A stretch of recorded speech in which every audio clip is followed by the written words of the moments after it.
وَإِذْ قَالَ مُوسَىٰ لِفَتَاهُ لَا أَبْرَحُ حَتَّىٰ أَبْلُغَ مَجْمَعَ الْبَحْرَيْنِ أَوْ أَمْضِيَ حُقُبًا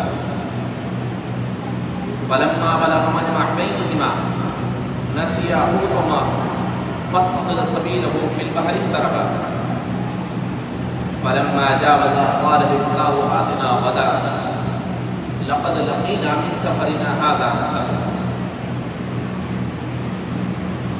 قال النبي صلى الله عليه وسلم وَأَرْضِ بِمَا قَسَمَ اللَّهُ لَكَ تَكُنْ أَغْنَى النَّاسِ۔ محترم حضرات، معزز سامعین اکرام، میں نے ابھی آپ حضرات کے سامنے قرآن کریم کی چند آیتیں پڑھی ہے۔ ان آیات میں اللہ تبارک و تعالیٰ نے حضرت موسیٰ علیہ السلام اور حضرت خضر علیہ السلام کے ایک بہت اہم واقعے کی طرف اشارہ فرمایا ہے۔ اس کا بیان انشاءاللہ تھوڑی دیر میں ہوگا۔ اس سے پہلے جو میں نے حدیث پڑھی ہے اس کے متعلق کچھ عرض کروں۔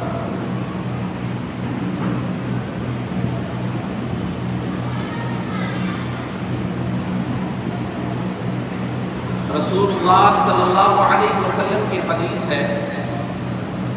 اس حدیث میں رسول اللہ صلی اللہ علیہ وسلم نے ارشاد فرمایا، اے لوگوں، اللہ کی تقدیر پر قائم رہو، جو کچھ اللہ نے تمہاری قسمت میں لکھا ہے اس پر قائم رہو۔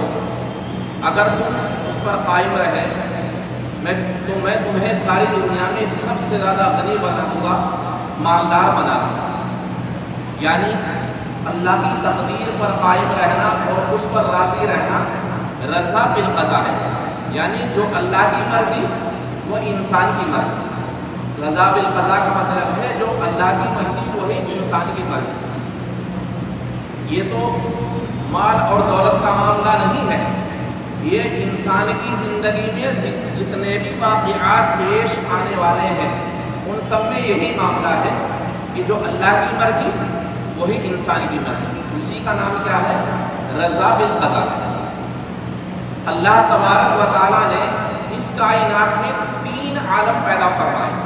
کتنے عالم پیدا فرمائے بھائی؟ 3 عالم پیدا فرمائے۔ ایک عالم تو وہ ہے جس میں راحت ہی راحت ہے، خوشی ہی خوشی ہے، تکلیف کا وہاں کوئی کام نہیں، رنج کا وہاں کوئی کام نہیں، غم کا وہاں کوئی کام نہیں۔ اس عالم کا نام کیا ہے بھائی؟ جنت۔ اللہ تبارک و تعالیٰ ہم سب کو وہاں کی بحالی نصیب فرمائے۔ ایک عالم وہ ہے جہاں تکلیف ہی تکلیف ہے، غم ہی غم ہے، رنج ہی رنج ہے۔ اس عالم کا نام ہے جہنم۔ دعا کریں اللہ تعالیٰ ہم سب کو اس سے پناہ میں رکھے اور ہم سب کی حفاظت فرمائے۔ ایک عالم کا نام ہے تیسرے عالم دنیا۔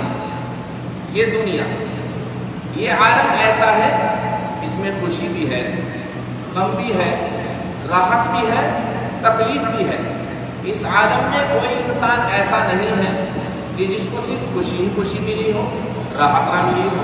ایسا بھی کوئی نہیں ہے جس کو صرف صدمہ ہی صدمہ ملا ہو، راحت آرام نہ ملا ہو۔ اس دنیا میں دونوں چیزیں مل جل کر ملتی ہیں۔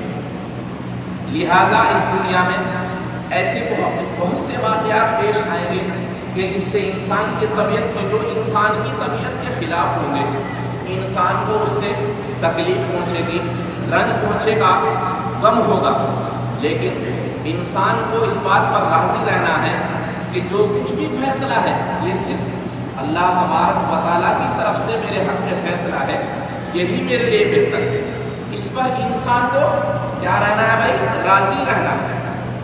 اب اگر انسان کو مثلا کوئی بیماری آ گئی، اب انسان یہ سوچے کہ بھائی اللہ تبارک و تعالیٰ کی طرف سے میرے لیے بڑی پریشانی آ گئی، تو انسان کو ایسا نہیں سوچنا بلکہ اللہ کے فیصلے پر راضی رہنا ہے کہ جو کچھ بھی اللہ تبارک و تعالیٰ نے یہ بیماری دی ہے یہ میری تقدیر میں تھی، اللہ کی طرف سے فیصلہ ہے، اسی پر ہمیں راضی رہنا ہے۔ اسی کا نام کیا ہے بھائی؟ رضا بالقضاء۔ جو میرے مولا کا فیصلہ وہی میرا فیصلہ ہے۔ حدیث شریف کے اندر آتا ہے کہ جب حضور اقدس صلی اللہ علیہ وسلم کے صاحبزادے حضرت ابراہیم کا انتقال ہوا، ایک ہی بیٹا تھا آپ کا، اس کا انتقال ہوا، اللہ کے رسول صلی اللہ علیہ وسلم بڑے غمزدہ تھے، آنکھوں سے آنسو بہہ رہے تھے، صدمے میں تھے، لیکن دل کو اطمینان تھا کہ یہ جو فیصلہ ہے میرے رب کی طرف سے ہے، دل بالکل مطمئن ہے۔ آپ نے یہی فرمایا کہ جو کچھ میری تقدیر میں تھا میرے لیے بہتر تھا، اللہ تبارک و تعالیٰ نے میرے لیے وہی فرمایا۔ لیکن خرابی اس وقت پیدا ہوتی ہے جب انسان کو کوئی تکلیف پہنچتی ہے، کوئی مصیبت پہنچتی ہے، تو وہ یہ کہتا ہے کہ بھائی یہ مصیبت، یہ پریشانی میری ہی قسمت میں تھی، نہ جانے میں نے کیا غلطی کر دی، اللہ تبارک و تعالیٰ نے اس عذاب کا مجھے مستحق بنا دیا، مجھے سزا دی جا رہی ہے۔ تو انسان کو ایسا نہیں کہنا چاہیے، اللہ تبارک و تعالیٰ اس سے ناراض ہوتے ہیں، بلکہ اپنے تقدیر پر اور اللہ کے فیصلے پر مطمئن رہنا چاہیے کہ جو بھی فیصلہ ہے وہ اللہ کی طرف سے ہے۔ یہ تو اللہ تبارک و تعالیٰ کا بہت بڑا کرم اور فضل ہے، اللہ تعالیٰ کی حکمتیں ہیں کہ اس کی ہر فیصلے میں حکمت ہے۔ اللہ تعالیٰ کا فیصلہ جو کچھ ہے وہ اللہ کے حکم سے ہے، لیکن پھر بھی اس کا فضل و کرم ہے کہ اس نے ہمیں تکلیف پر، مصیبت پر، پریشانی میں رونے کی اجازت دے رکھی ہے، ورنہ اللہ تعالیٰ یہ بھی کہہ سکتے ہیں کہ ہر فیصلے میں ہماری حکمت ہے تو تمہیں رونے کی اجازت نہیں ہے، لیکن اللہ تعالیٰ جانتے ہیں کہ میرا بندہ بہت ضعیف ہے، بہت کمزور ہے، اس لیے اسے رونے کی اجازت دے دی تاکہ اس کا دل ہلکا ہو جائے، اور یہ بھی فرما دیا کہ تمہارے اس رونے پر بھی ہم تمہیں اجر اور ثواب دیں گے، لیکن شرط وہی ہے کہ میرے فیصلے پر راضی رہو، اس میں کوئی چور چرا کرنے کی ضرورت نہیں ہے۔ حضرت نور مصری رحمۃ اللہ علیہ نے کسی سے پوچھا کہ حضرت کیا حال ہے، کیسے مزاج ہے؟ تو حضرت نے جواب میں فرمایا کہ اس شخص کا حال کیا پوچھتے ہو کہ جس نے یہ دنیا کے اندر اس کائنات میں جو بھی فیصلے ہو رہے ہیں وہ میرے مرضی کے مطابق ہو رہے ہیں، یعنی کہ جتنے بھی فیصلے ہیں وہ میرے مزاج کے مطابق ہو رہے ہیں۔ سوال کرنے والے نے کہا کہ حضرت یہ کیسے ہو سکتا ہے کہ دنیا میں جتنے فیصلے ہوں وہ آپ کی مرضی کے مطابق ہو جائے؟ ایسا تو ہم نے کبھی نہیں سنا، نہ دیکھا، نہ پڑھا، یہ تو ایسا تو انبیاء علیہ السلام کے دور میں بھی نہیں ہوا کہ جو کچھ انہوں نے چاہا وہ ہو گیا، بلکہ ہر کام اللہ کی مرضی کے مطابق ہوتا ہے۔ تو حضرت ذوالنور مصری رحمۃ اللہ علیہ نے اس کا جواب فرمایا کہ میں نے اپنی مرضی کو اللہ کی مرضی کے مطابق کر دیا، جو میرے مولا کی معاشیت وہ میری معاشیت، اس لیے جو کچھ بھی دنیا میں فیصلے ہو رہے ہیں وہ میری مرضی کے مطابق ہو رہے ہیں، میرے مولا کی مرضی کے مطابق ہو رہے ہیں، اسی میں میری مرضی ہے، اسی میں میرے مولا کی مرضی ہے۔ تو اللہ تبارک و تعالیٰ کی طرف سے جتنے فیصلے ہو رہے ہیں اگر ہم ان فیصلوں کو مان لیں تو اسی میں راحت ہے، لیکن بہت سے فیصلے ایسے بھی ہوتے ہیں جو یہ دماغ جو ہے ان کو گوارا نہیں کرتا، انسان کو تکلیف پہنچتی ہے، انسان کو صدمہ ہوتا ہے۔ ایسے فیصلے بہت سارے ہیں، مثلا کسی کا چھوٹا سا بچہ مر گیا، کسی کی ماں مر گئی، اب انسان کو تکلیف پہنچتی ہے، وہ سوچتا ہے کہ بھائی کیا غلطی کر دی میں نے، اللہ تعالیٰ نے مجھے اس کی سزا دے دی۔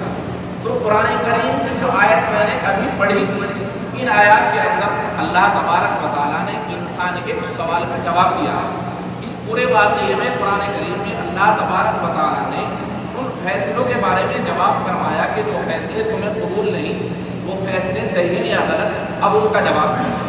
اللہ تبارک و تعالیٰ نے قرآن کریم میں فرمایا تھا وَإِذْ قَالَ مُوسَىٰ لِفَتَاهُ لَا أَبْرَحُ، اب اس واقعے کے بارے میں لکھا ہے کہ ایک مرتبہ حضرت موسیٰ علیہ السلام منبر پر بیٹھے اسی طرح تقریر کر رہے تھے، بیان کر رہے تھے، مجمع میں سے ایک شخص نے پوچھا اے حضرت موسیٰ اس وقت دنیا میں سب سے بڑا آدمی کون ہے؟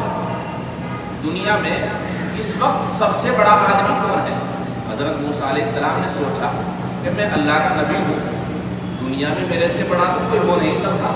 سوچنے کے بعد جواب دیا کہ بھائی اس دنیا میں سب سے بڑا آدمی میں ہوں۔ تو یہ جو جواب حضرت موسیٰ علیہ السلام نے دیا، اللہ کو یہ جواب پسند نہیں آیا۔ اللہ تعالیٰ نے کہا کہ اے میرے نبی یہ جواب تمہیں پسند نہیں آیا، بلکہ تمہیں یہ کہنا چاہیے تھا کہ میرا مولا جانتا ہے، میرا اللہ جانتا ہے دنیا میں کون بڑا ہے اور کون چھوٹا ہے۔ یہ جواب ہمیں اچھا نہیں لگا، تو اب حضرت موسیٰ علیہ السلام کو حکم دیا گیا کہ تمہارے